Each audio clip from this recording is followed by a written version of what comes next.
Salam alaikum. Alors, déjà, excusez-moi, je suis très énervé, très fatigué, pas beaucoup d'énergie. Enfin, c'est pour ça que parfois je m'énerve. Je suis un peu hou. Non, excusez-moi, mais parce que, en fait, tout à l'heure, il y a 45 minutes, j'ai commencé à faire une vidéo, j'étais en forme, j'étais bien, je racontais que des trucs bien. Tu vois, tu sais quand tu démarres bien une vidéo, tu sais quand tu es bien en place. Et puis en plus, j'ai tendance, quand je me réécoute, parce que quand je diffuse la vidéo, après je me réécoute. Quand je fais du Mobizen, après je me réécoute et je vois plein de défauts, hein. Alors je suis pas du genre perfectionniste, mais je fais beaucoup d'erreurs, c'est pas des lapsus, mais en fait j'ai plein d'idées dans ma tête, plein de choses à dire. Alors du coup, parfois j'inverse les noms de prophètes ou, enfin, c'est chiant. Du coup, j'ai reçu un coup de téléphone en plein. Et quand tu fais du Mobizen, il y a le numéro de téléphone qui s'affiche. Tu as deux solutions. Soit tu recommences la vidéo, soit tu fais du montage. Et j'ai pas envie de faire du montage. Parce que le montage, c'est que ça te prend autant de. Surtout, moi, j'ai pas d'appli. Avec l'application de montage du téléphone, c'est une galère incroyable.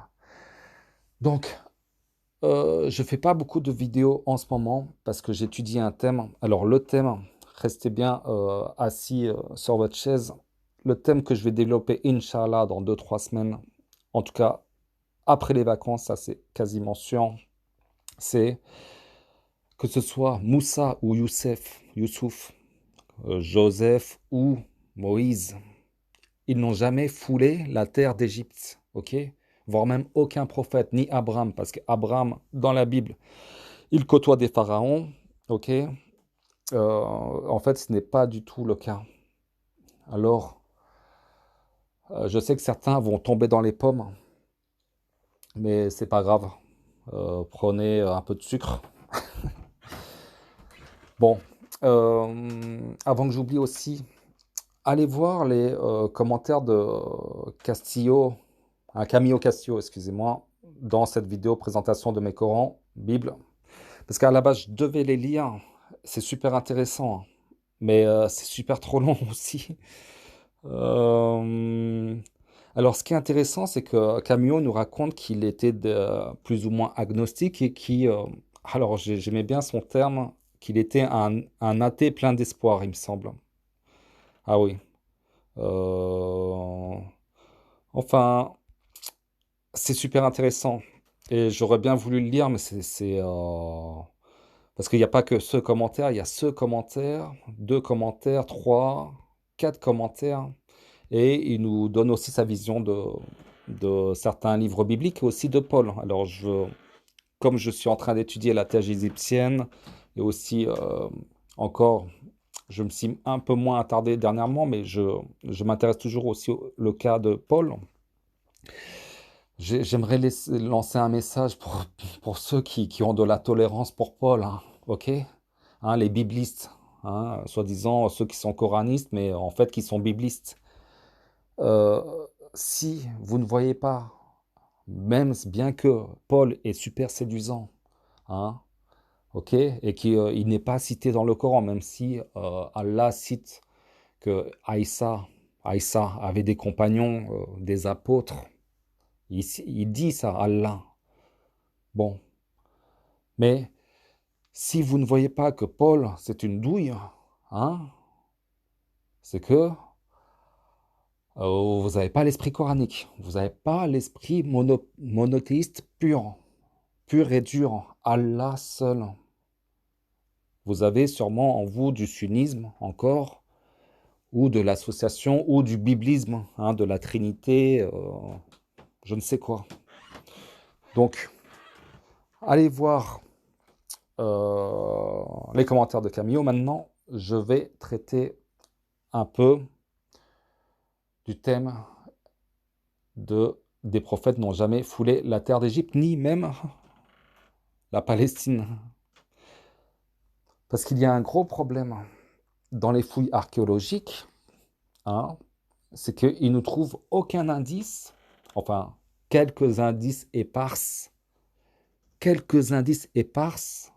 mais rien du tout presque, quasiment rien, des récits bibliques du royaume de Salomon, hmm, ou voire même sur les hiéroglyphes égyptiens, à part une mention du nom Israël, une seule mention,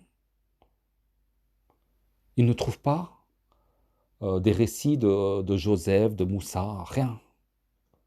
Alors, pour faire court, pourquoi il peut y avoir une seule mention parce que si le peuple israélite, pour moi, n'ont jamais habité à la base, hein, les prophètes n'ont jamais habité dans ces régions d'Égypte ou de Palestine. Mais il y a toujours les enfants d'Israël, hein, que ce soit les Chinois actuels ou les Maghrébins actuels, vous émigrez, hein, voire même les Anglo-Saxons, ils ont émigré dans les États-Unis actuels. Ok, ça existe toujours, des aventuriers. Donc éventuellement, il y a pu avoir un petit groupe des enfants d'Israël qui a pu côtoyer des Égyptiens. Et c'est peut-être juste pour ça qu'il y a seulement une seule mention dans les hiéroglyphes du mot Israël. C'est tout. Bon, maintenant, ce que j'aimerais faire, c'est que je vais vous donner quelques versets, hein, du Coran, et pour faire une avant-première de cette vidéo, parce que c'est une vidéo que j'ai essayé de faire ce week-end, samedi soir et dimanche, quasiment toute la journée. Ça a donné des vidéos des essais de... La première vidéo, c'était 45 minutes, la deuxième, c'est 55. Donc, c'est assez fourni. Et j'avais aussi essayé d'introduire des thèmes sur la couleur de peau des prophètes. De Adam jusqu'à Jésus, selon moi, ils étaient noirs. Mais par contre, ça, avec le Coran, on ne peut pas affirmer la couleur de peau des prophètes. Donc, j'ai dû, et Inch'Allah, peut-être que je ferai aussi ce thème, peut-être séparément ou ensemble, hein, la thèse de l'Égypte et la thèse de la couleur de peau des prophètes, parce que le but, enfin le but de ce sont des thèmes qui va vraiment jouer en aucune manière sur votre jugement, hein. C'est-à-dire le jour du jugement, si vous n'avez pas repéré la douille de l'Égypte, ou voire même de Pétra, ou voire même de la couleur de peau des prophètes, alors que le Coran, Allah dans le Coran n'en parle jamais, donc ça n'a aucune importance. Ok, et c'est même pas pour dénoncer la douille des traducteurs, des orientalistes, qui à mon avis se sont fait influencer par les récits bibliques. C'est même pas pour dénoncer les erreurs de traduction comme certains le font, parce que moi, j'estime que le rappel dans toutes les traductions est là. Ta foi en Dieu, en Allah, n'est pas travestie, n'est pas compromise à cause des traductions. Comme certains cherchent à... alors ça, c'est toujours l'esprit de je sais mieux que toi, je vois mieux que toi, je comprends mieux que toi, je réfléchis mieux que toi. Ok. Là, ce que je vais vous montrer, hein, pourquoi j'ai envie d'évoquer la thèse de l'Égypte, parce que ça donne aussi une profondeur à la lecture coranique. Ça donne même euh, une admiration par rapport à Allah, par rapport à sa sagesse, par rapport à son livre. Il n'a pas écrit ce livre par hasard. Ok. Ça amène une profondeur de lecture aussi par rapport au Coran, parce que plusieurs fois on est passé sur des versets dont je vais vous parler du verset 737. C'est un verset, je passais peut-être plusieurs fois dans la lecture, et vous savez, il n'y a pas longtemps, justement dans la vidéo où il y a les commentaires de Camillo, je vous montre mon Coran qui s'appelle le Coran du droit chemin, la traduction du droit chemin. Et vous savez, j'ai l'habitude de gribouiller, de souligner, de méditer les versets. Je suis passé peut-être 3, 4 ou 6 ou 7 fois, parce que j'ai lu en tout peut-être une dizaine de fois le Coran entièrement, de A à Z. Et c'est peut-être au bout de la 8e ou 9e, 10e lecture que je repérais l'incohérence dans le verset 737. Bon, avant d'y revenir et d'en reparler, j'aimerais dire que les incohérences sur la théorie égyptienne. Déjà, premièrement, Misr, hein, Misr, qui est traduit par Égypte, elle est là, la douille de traduction. ok. Deuxièmement, la seule fois où Firwan, Pharaon, est cité, et est cité plus de 70 fois, voire même 73, à ma connaissance, entre 70 et 73. Alors, j'ai pas, peut-être que j'ai compté les parenthèses. Firwan est cité que dans l'histoire de Moïse, de Moussa. Jamais avec l'histoire d'Abraham, jamais avec l'histoire de Joseph. Alors que dans le récit biblique, Abraham rencontre un pharaon, notamment un pharaon qui capture la femme d'Abraham. Hein. Ceux qui connaissent la Bible voient ce dont je parle. Mais bon, c'est pas important l'histoire biblique. Donc, par exemple, l'histoire de Joseph, on sait très bien que l'histoire de Joseph, le nom de la sourate 12, c'est même la seule sourate où ça parle de l'histoire de Joseph de A à Z. 1243, le roi, pas le pharaon, pas Al-Firwan. 1250, le roi. 1254, 1272, la coupe du roi, la grande coupe du roi. Vous saviez que... attendez, je vous montre aussi le verset avec Abraham 2, 258. Je vais juste lire le début. Hein. N'as-tu pas su l'histoire de celui qui, parce qu'Allah l'avait fait roi, argumenta contre Abraham au sujet de son Seigneur? On parle de roi, on ne parle pas de pharaon. Alors c'est vrai que habituellement, je fais pas ce genre de vidéo parce que c'est le genre de vidéo où il y en a un, il va pas être d'accord, il y en a un ouais, ça amène à la division, ça amène à la dispute, etc. Mais je pense que ceux qui sont sincères et tout, j'espère que verront en moi que je ne fais pas ça pour montrer ma science. Et d'ailleurs, je vais citer mes sources, ça vient pas de moi. Hein.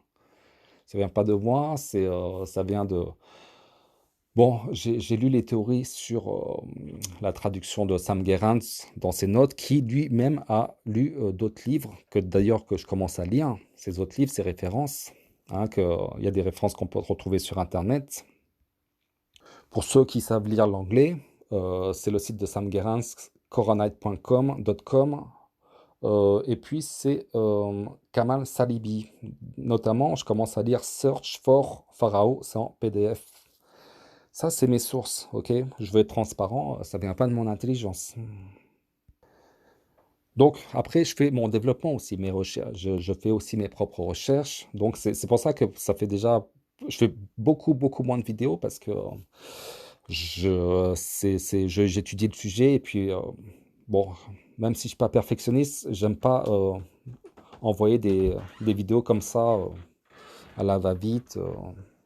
Bon, vous saviez que Firwan, hein, c'est que dans les récits de Moïse, ok. Et contrairement à le roi, hein, dans les récits d'Abraham ou de Joseph, il n'y a jamais d'article défini avec Firwan. Et Firwan n'est jamais cité au pluriel, c'est-à-dire des pharaons. Il n'y a pas de des pharaons avec un S au pluriel. C'est toujours Firwan. Et il n'y a jamais de Al-Firwan, comme on pourrait dire Al-Malik, le roi. L'article définit le roi. Il n'y a pas de Al-Firwan. C'est comme si que Firwan, c'était comme un prénom ou un nom de famille, comme Moussa ou Zouzou. Ok? Ça, c'est très intéressant. Maintenant, la douille se situerait par rapport à Misr. Ok? Et ce qui est bizarre, c'est que dans ce terme Misran, qui est traduit par une cité, hein, et là, Misra par Égypte. Et si c'était autre chose, si c'était pas Égypte ou même c'était pas un nom de pays. Par exemple, le verset 12, 99. Je vous donne ces versets que si vous voulez les méditer, je vais pas, pour l'instant, je vais pas vous donner les réponses des problématiques qui se trouvent dans ce verset. Alors Misra, on voit bien Misre. Lorsqu'ils s'introduisirent auprès de Joseph, celui-ci accueillit ses pères et mères et leur dit, entrez en Égypte en toute sécurité, si Allah le veut. Alors ça, c'est très dur, je veux bien le reconnaître. Si vous voyez le problème de cohérence avec en Égypte, alors vous pouvez mettre entrée en France, entrée en Palestine ou n'importe quel nom de ville ou de pays, plutôt de pays. Déjà, petit indice, mais bon, vous voyez qu'il y a un problème. Enfin, quand je dis vous voyez qu'il y a un problème, c'est pas évident, hein. J'avoue que même moi, j'ai pas vu la douille. Enfin, s'il y a une douille, hein, on va rester prudent. Et par contre, c'est ce verset, justement, le 737, où, au bout de peut-être la 10e lecture de ce verset, hein, en faisant me concentrant à faire mes, à une méditation profonde sur la lecture en lisant le Coran. Et quand je tombe sur ce verset, parce que j'ai une méthode de lecture qui est de l'hyperconcentration. Et à chaque fois que je comprends pas, je prends des notes et tout. Et ce verset m'avait troublé. Et il m'avait troublé, j'avais jamais compris pourquoi. Et maintenant, je comprends pourquoi il me trouble. Et j'arrivais pas à situer le délire. Bon, je vais lire le verset et 737. Et les gens qui étaient opprimés, nous les avons fait hériter les contrées orientales et occidentales de la terre que nous avons bénie. Et la très belle promesse de ton Seigneur sur les enfants d'Israël s'accomplit pour prix de leur endurance. Et nous avons détruit ce que faisait Pharaon et son peuple, ainsi que ce qu'il construisait. Euh, Est-ce que vous voyez un peu la problématique? Je vous donne juste un indice. Il faut avoir une petite culture d'histoire et une petite culture générale en fait. Ok? Bon, voilà. C'est pas pour vous faire languir et tout, mais c'est pour préparer, pour préparer le terrain, on va dire ça comme ça. Bon, ce que j'ai envie de démontrer aussi, alors, comme c'est ma troisième reprise de vidéo, je sais même plus ce que j'ai dit et ce que j'ai pas dit et si je l'ai déjà dit. J'ai envie de démontrer aussi que la Bible, il y a eu un trucage dans la Bible, en passant d'une traduction de la Bible hébraïque par une Bible en version traduite en grec. Il a dû y avoir des transformations de localisation. Alors, est-ce que les traducteurs grecs étaient ignorants, hein, et ont mis des noms comme ça selon leur désir ou leur ignorance, ou alors ils étaient influencés par une puissance d'argent. Alors c'est vraiment la problématique de la Bible, c'est-à-dire, et même des livres religieux en général, ou que ce soit le Coran, c'est-à-dire en tant que youtubeur, on va dire ça comme ça, et quand on prend la parole d'Allah et que on a des adhérents, on a des gens qui t'applaudissent, on a des gens qui te tapent dans le dos, ou voire même des gens qui se servent des livres divins, notamment les livres bibliques ou le Coran, pour asseoir leur pouvoir. On voit bien que ce sont des livres qui sont efficaces pour contrôler une masse ou pour avoir une forme d'adoration, pour avoir une forme de contrôle sur les autres. C'est pour ça que quand j'entends des youtubeurs, hein, parler de leur vertu, parfois se vantant de leur pureté de race, israélite, je suis un vrai israélite, que ça te plaise ou non, et qui te parlent comme s'ils avaient la certitude à 1000% sur ce qu'ils disent, alors que franchement, ce qu'ils disent, c'est bourré de... C'est qu'une opinion finalement. Et en plus, qui utilisent euh, des références bibliques et qui te font croire que c'est des références d'Allah, hein, qui mélangent un peu de Bible, un peu de Coran et qui mettent ça tout au même niveau, alors que la Bible, dans la Bible, c'est un recueil de livres où la plupart du temps, tu dois faire des interprétations. Et c'est selon la Bible, c'est un grand livre pour les gens passionnés, pour les gens qui aiment bien interpréter. C'est bourré de prophéties incompréhensibles, ok? Mais par contre, Quand tu les entends, ils sont sûrs et certains de leur interprétation.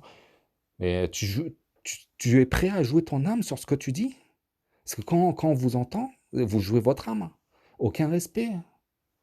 Contrairement au Coran, où nous avons la version arabe, ou même un mec comme moi, et qui vit dans une époque, je vais pas dire une époque bénie, mais une époque où tu as Internet, où tu peux avoir des outils de vérification, même si tu ne maîtrises pas l'arabe. Après, il y a certains sites qu'il faut éviter, comme le site de Boualem Coran Seul, sauf si tu as beaucoup de prémunitions, parce que c'est des sites où tu peux rentrer dans la douille, dans l'interprétation selon tes passions, etc. Je ne vais pas en revenir dessus, mais il faut faire gaffe. Quand vous interprétez le Coran, par exemple, là, si j'ai envie d'évoquer la version égyptienne, la douille égyptienne, hein, c'est que quand même j'ai des éléments solides. Et je ne prétends pas que ça va jouer sur votre jugement, hein, ou sur votre foi. Mais ça peut être intéressant dans les lectures coraniques, dans la compréhension, dans la réflexion, et sur les paroles d'Allah qui sont. C'est pas. Voilà, c'est quand même. Il y a quelque chose d'enrichissant, je trouve. Hein. Tandis que les autres, souvent, enfin les autres, beaucoup, tu vois, tu les vois, ils te balancent ça et avalent. Avalent. On n'est pas là pour faire avaler des choses, ou pour faire croire qu'on détient une science meilleure que l'autre. Enfin, moi, il y a des choses, je ne comprends pas. C'est ça, s'emparer d'un livre, hein, s'emparer de la parole d'Allah pour faire finalement sa promotion. Mais tu crois que. Parce que peut-être que tu te crois, je veux dire, un élu de Dieu. Enfin, même les prophètes, quand tu regardes l'histoire de Mohammed à travers le Coran, ils craignaient Allah plus que nous tous. Et ça devait être une terreur d'être à la place du prophète Mohammed. À aucun moment, j'aurais aimé être à la place d'un prophète. Et par contre, oui. Par contre, nous, les youtubeurs, bon, je peux même un peu m'inclure. Hein. Nous, on balance des trucs comme ça, sans. On craint rien, vu qu'on défend Allah et que. Hein, mais bon, toujours, alors certains disent craignons Allah, que je suis même pas sûr s'ils craignent Allah, alors. C'est que de l'apparence, de la parole, du blabla. Bon, donc oui, aussi, bon, je sais même pas si je l'ai évoqué. Bon, ça s'embrouille dans ma tête, ça s'énerve. Euh, ouais, alors, pour finir, Misran ou Misr, ça serait éventuellement quelque chose de l'ordre de la citadelle, vous savez, d'un endroit clos, comme moi je suis allé à Marrakech il y a quelques années. On voit, il y a des remparts, des murailles, des forteresses. C'est comme si que la ville était protégée par des enceintes. Je pense que ce serait plutôt de l'ordre de la citadelle de Misr. Et d'après aussi mes sources. Bon, je sais même plus si j'ai évoqué la couleur de peau de certains prophètes, je crois, mais bon. Euh, donc, enfin, je le répète si je ne l'ai pas dit. Je pense, à mon sens, que non seulement la géographie, la localisation des prophètes a été bidonnée, mais aussi, je pense que les prophètes n'avaient pas la couleur blanche, ok, que ce soit de Adam jusqu'à Jésus. Concernant le prophète Mohammed, je n'en suis pas sûr parce que Abraham, il a eu normalement une lignée à partir d'une servante, d'une esclave d'un autre peuple. Donc pour le prophète Mohammed, c'est un cas à part, mais pour la lignée de Adam jusqu'à Jésus, qui est de la lignée à partir de Jacob, les enfants d'Israël, on va dire ça comme ça, de David en passant par David, qui est la lignée de Jésus. Hein. Pour eux, il y a même des pasteurs évangélistes blancs, qui pensent que Jésus était noir. Et j'aimerais aussi évoquer ce sujet de la couleur de peau des prophètes, mais ça sera juste en utilisant les livres bibliques et certains apocryphes, donc aucune source coranique. Ok? Bon, je vous dis à bientôt dans, voilà, pas tout de suite, mais à bientôt. N'oubliez pas les commentaires de Camillo. À bientôt, Inch'Allah, salam alaikum.